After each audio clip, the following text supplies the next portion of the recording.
আল্লাহ রাব্বুল আলামিন কোরআনে কারীমের ভিতরে নবীজির নাম একটি বারের জন্য নাম ধরে তাকে ডাকেন নাই, বরং তিনি বলেছেন তোমরা পরস্পর পরস্পরকে যেভাবে নাম ধরে ডাকাডাকি করো আমার নবীকে সেভাবে নাম ধরে ডাকবে না। আল্লাহ নিষেধ করেছেন আমার নবীর নাম ধরে ডাকবে না। সুবহানাল্লাহি ওয়া বিহামদিহি।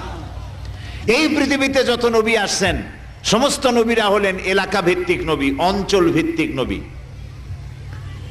এক এক এলাকার, নূহ আলাইহিস সালাম এক এলাকার, মুসা আলাইহিস সালাম আলাক এলাকার, দাউদ আলাইহিস সালাম আরাক এলাকার, এরকম এলাকা ভাগ ভাগ করা।